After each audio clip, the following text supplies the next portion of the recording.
Assalamualaikum warahmatullahi wabarakatuh.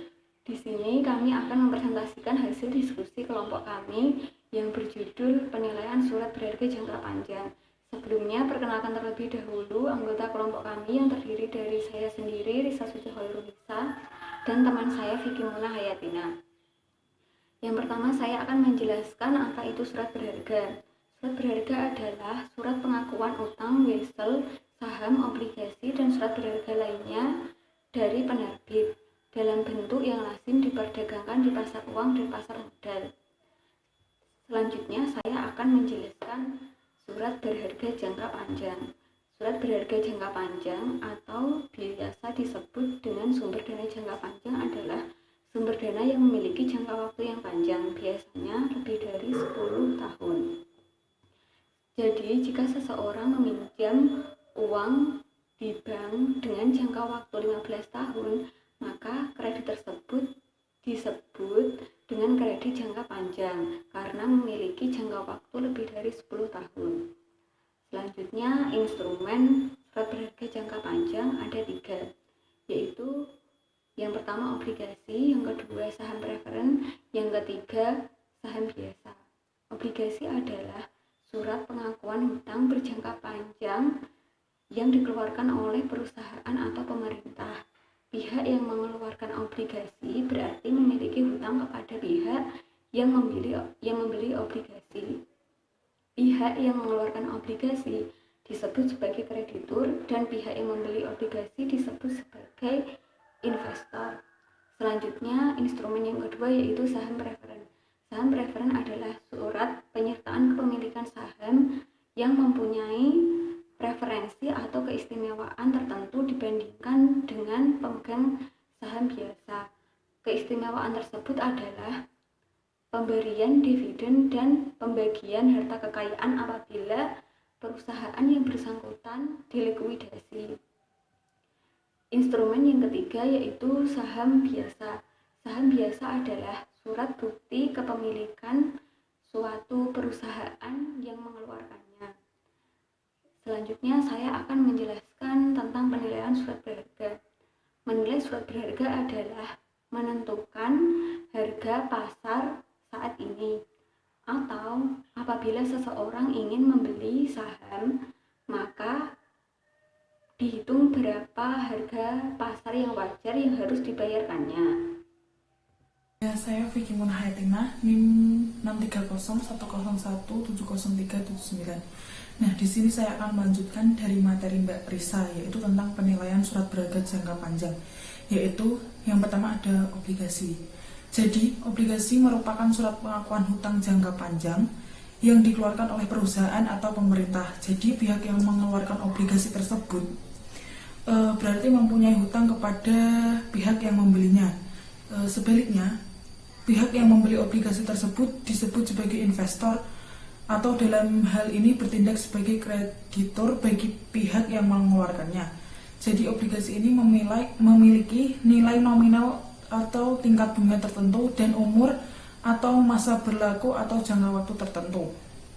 Jadi besarnya tingkat pengembalian atau rate of return dari obligasi sampai jatuh temponya dapat ditentukan dengan 2 pendekatan, yaitu yang pertama ada pendekatan dengan metode singkat, atau metode ini digunakan untuk menghitung yield to maturity, yaitu hasil yang diharapkan apabila suatu obligasi dimiliki oleh investor sampai tanggal jatuh temponya, dengan rumus sebagai berikut.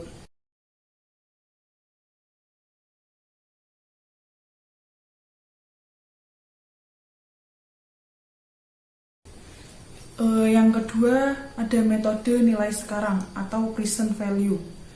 Jadi yield to maturity yang disyaratkan oleh investor adalah biaya modal yang dikeluarkan oleh emiten. Jadi dalam metode ini yield to maturity dinotasikan dengan KD, yaitu cost of debt, yaitu biaya hutang yang juga merupakan tingkat pengembalian atau rate of return dari obligasi yang bersangkutan yang disyaratkan oleh investor, dengan rumus sebagai berikut.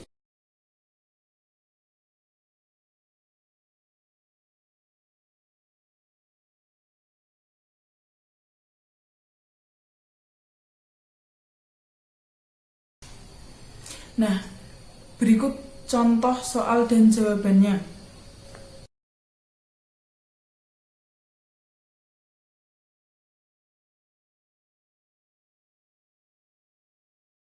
Yang kedua, saham preferen. Jadi saham preferen itu ada dua rumus, yaitu yang pertama mencari nilai saham preferen, yaitu dapat dihitung menggunakan rumus yaitu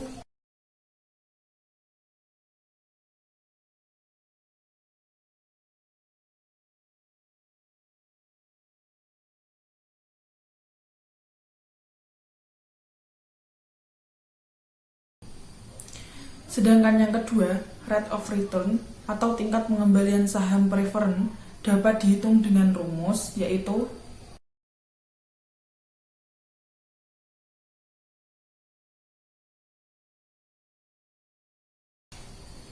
Nah, berikut contoh soal dan jawabannya.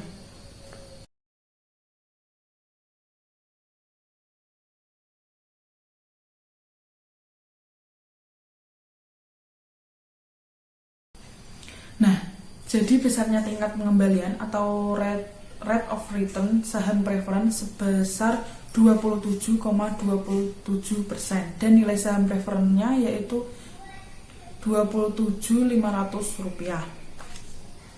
Kemudian yang ketiga ada saham biasa. Jadi untuk menentukan nilai saham kita harus menghitung nilai sekarang dari aliran arus kas dari dividen yang diharapkan. Jadi dividen yang akan diberikan oleh emiten akan tumbuh sesuai dengan pertumbuhan perusahaan. Saham biasa ada dua, yaitu nilai saham dengan pertumbuhan dividen 0, artinya tidak ada pertumbuhan dividen.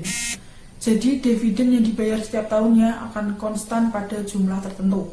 Nilai saham dihitung berdasarkan nilai sekarang atau present value dari dividen yang diharapkan dengan rumus yaitu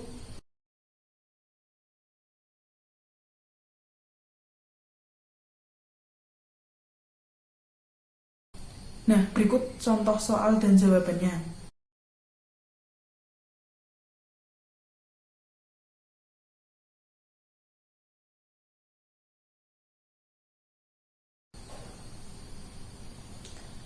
Jadi, nilai saham sebesar Rp50.000 merupakan nilai intrinsik saham yang bersangkutan. Yang kedua, ada nilai saham dengan pertumbuhan dividen konstan, yaitu pertumbuhan dividen yang konstan menunjukkan bahwa perusahaan tidak berkembang. Nah, sedangkan sudah pasti para investor mengharapkan dividen yang selalu meningkat setiap tahunnya. Oleh karena itu, pertumbuhan dividen juga mencerminkan pertumbuhan perusahaan yang bersangkutan. Nilai saham dengan pertumbuhan dividen konstan dapat dicari dengan rumus yaitu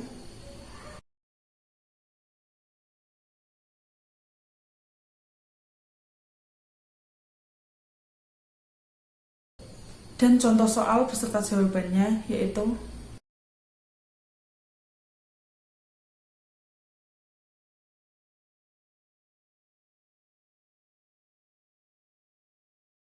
jadi kesimpulannya adalah surat berharga adalah surat pengakuan utang atau kewajiban yang diperdagangkan dalam pasar modal atau pasar uang. Sedangkan surat berharga jangka panjang merupakan sumber dana yang memiliki jangka waktu panjang lebih dari 10 tahun. Jadi, instrumen surat berharga itu antara lain yaitu obligasi, saham preferen, dan saham biasa. Obligasi sendiri merupakan surat pengakuan hutang berjangka panjang yang dikeluarkan oleh perusahaan atau pemerintah. Nah, pihak yang mengeluarkan obligasi tersebut berarti mempunyai hutang kepada pihak yang membeli obligasinya. Sedangkan saham preferen merupakan surat penyertaan kepemilikan saham yang mempunyai preferensi atau keistimewaan tertentu dibanding saham biasa. Nah, keistimewaan tersebut yaitu mengenai pembayaran dividen dan pembagian kekayaan perusahaan apabila perusahaan yang bersangkutan dilikuidasi. Selanjutnya, saham biasa yaitu merupakan surat bukti kepemilikan atau surat bukti penyertaan atas suatu perusahaan yang mengeluarkannya atau emiten. Nah, emiten ini berbentuk perseroan terbatas atau PT. Dalam menilai surat berharga jangka panjang, yaitu menghitung harga pasar yang wajar saat ini, atau dengan kata lain kalau surat berharga tersebut saat ini present value atau akan dibeli, dan berapa harga yang wajar yang harus dibayarkan. Nah, konsep penilaian atau valuation pada dasarnya merupakan proses penentuan harga saat penentuan surat berharga atau aktiva atau aset atau modal yang ada di suatu perusahaan. Oleh karena itu, penilaian yang akan dibahas adalah penilaian untuk aktiva modal yang berupa surat-surat berharga seperti obligasi, saham preferen, dan saham biasa dalam rangka melihat nilai dari perusahaan tersebut. Terima kasih. Wassalamualaikum warahmatullahi wabarakatuh.